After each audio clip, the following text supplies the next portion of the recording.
Election इन्होंने 8 अक्टूबर को भी करवाना है, ये भी मैं बता दूं। 8 अक्टूबर ये इस चीज की इंतजार की गई है कि आरिफ अलवी बतौर सदर के 5 साल गुजार के घर चले जाएं, और उसके बाद जो है आपको भी पता है एक्टिंग सदर कौन बनेंगे।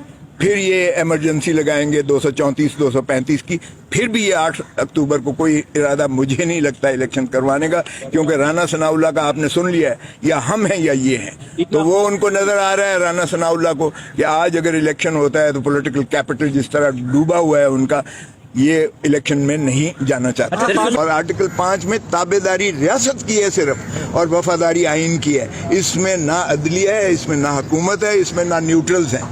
ये हमने अजीब तमाशा बना लिया। हमने हुकूमत को रियासत के ऊपर बिठा दिया, हमने न्यूट्रल्स को अदालत रियासत के ऊपर बिठा दिए, और हमने जो है अपना अदलिया को भी रियासत के ऊपर बिठा दिया। ये मुलाजिम है, रियासत के गुलाम है, ये खादिम हैं ये सारे इदारे जो है। भाई रियासत अवाम है, अवाम बेचारी कस्मत पुरसी के आलम में है। अवाम का कोई पूछता है, कोई सुन रहा है? इक़्तिदार की कशमकश में एक दूसरे के ऊपर जो है लगे हुए हैं, चढ़ दौड़ रहे हैं। पूछें ज़रा किस लिए क्या है? खान साहब को भी चाहिए कि ठहराव पैदा करें। मैं मरियम का स्पोक्समैन नहीं हूँ, स्पोक्स पर्सन नहीं हूँ, लेकिन मैं समझता हूँ कि जो बातें वो कर रहे हैं, फोटो दिखा रहे हैं। देखें जजेस के बच्चों को भी नहीं छोड़ा है, उनकी बेटी को भी नहीं छोड़ा है, उनके बेटों को भी नहीं छोड़ा है। अरे बाबा खुदा का रहम तर्स करें किसी पर। तो अब वो जज तो बेचारे बैठे हुए हैं उस हिसार में, वो जवाब भी नहीं दे सकते अपने आप को, क्योंकि पब्लिक फिगर नहीं है कि वो कंट्रोवर्सी में उलझें। और मैं समझता हूँ उन्होंने जुडिशरी ने बड़ेपन का सबूत दिया है कि उन्होंने कंटेम्प्ट अभी तक नहीं दी है। वो ये भी गलत हो रहा है कि 130 मुकदमात किसी पर बनाए जाएं, ये भी गलत है। देखें अगर ये रीत चलेगी तो कल को फिर कोई और आएगा तो फिर यही सिलसिला चलता रहेगा। खुदारा पाकिस्तान को चलने दें, सियासत में ये तशद्दुद ना लाएं, सियासत में नफरतें ना लाएं, दुश्मनियों की हद तक ना आए। राना सनाउल्लाह के जो फरमुदात थे ये तो खुलम जंग है और दुश्मनी है, ये जेब नहीं देता है। इससे जो है रियासत मजबूत नहीं होगी, सियासी निज़ाम मजबूत नहीं होगा।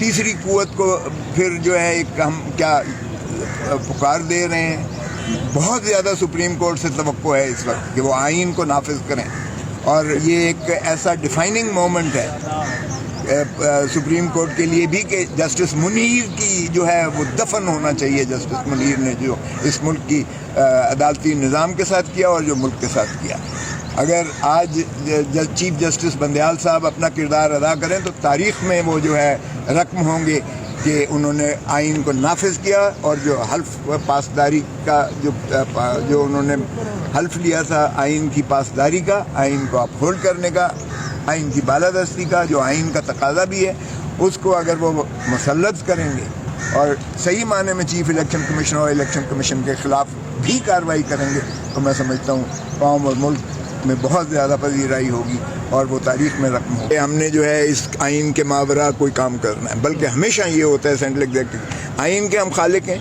आइन के मुहाफ़िज़ हैं, आइन से मावरा किसी चीज़ को बर्दाश्त नहीं करेंगे। यही चेयरमैन बिलावल भुट्टो जरदारी साहब ने हमेशा कहा है, और यही मोहतरम आसिफ अली जरदारी साहब ने जब 18वीं तरमीम की तो उसमें पैमतकारियाँ तमाम निकाल कर उन बल्कि गासिब और उन डिक्टेटर्स के नाम तक आइन से निकाल के बाहर फेंके, और तमाम अपने अख्तियारात उन्होंने वापस अवाम को दिए और पार्लियामान को दिए। तो इससे ज़्यादा क्या होती है? थोड़ा सा तजाद आ रहा है। आप एक तरफ बिलावल भुट्टो जरदारी साहब को चेयरमैन कह रहे हैं, वो हुकूमत का भी हिस्सा है, और दूसरी तरफ आप कह रहे हैं हमारी जमात हुकूमत का हिस्सा नहीं है। पाकिस्तान पीपल्स पार्टी नहीं है, ये तारीखी है, आप जाके देख लें, रजिस्ट्रेशन देख लें। पार्लियामेंटेरियन तो है, पार्लियामेंटेरियन भी उस हद तक है कि वो हुकूमत में, लेकिन हम उसका काबीना में, ये शहबाज शरीफ की काबीना है, वो ज़रा शहबाज शरीफ के हैं। शहबाज शरीफ जाता है तो वज़ीर भी जाते हैं, कोई वज़ीर की इंडिपेंडेंट हैसियत नहीं होती है, कलेक्टिव रिस्पॉन्सिबिलिटी, एक आइन भी यही कहता है। सो ये तो जो जिम्मेदारी होगी वो चीफ़ की होगी, यानी शहबाज शरीफ की होगी। शहबाज शरीफ साहब से पूछिएगा जो कुछ कर रहे हैं। बदकिस्मती है कि अदलिया के साथ हमेशा हेड ऑन कोलूजन जो है मुस्लिम लीग नून ने किया है, अब भी उसी तरफ ये खैर से जा रहे हैं। सुप्रीम कोर्ट की सेनेटर पोकर के साथ जो हुआ, और आपने देखा एतजाज अहसन पर भी शोकॉज नोटिस जारी किया पीपल्स पार्टी ने, आप पर भी कोई दबाव है? आप बड़ा बोल्ड स्टांस लेते हैं। भाई मैं पीपल्स पार्टी हूँ, भुट्टो ने कहा था एक मैं पीपल्स पार्टी हूँ, एक आपके अंदर पीपल्स पार्टी। मैं इन सारों से जो है सीनियर हूँ, मैं स्टूडेंट लाइफ से पहले दिन से ہوں. جب بھٹو صاحب ابھی ریلوے سے جب یہ انہوں نے خیر بات کہا تھا اور ریلوے سے آئے تھے, میں نے صدر یونیورسٹی لا کالج سے زمزم پر تقریر کر کے ہم نے ان کے حق میں نعرے مارے تھے, اور اس دن سے میری کوئی ادھر ادھر کوئی دنیا کا بندہ نہیں کہہ سکتا میں نے کسی اور طرف دیکھا ہو.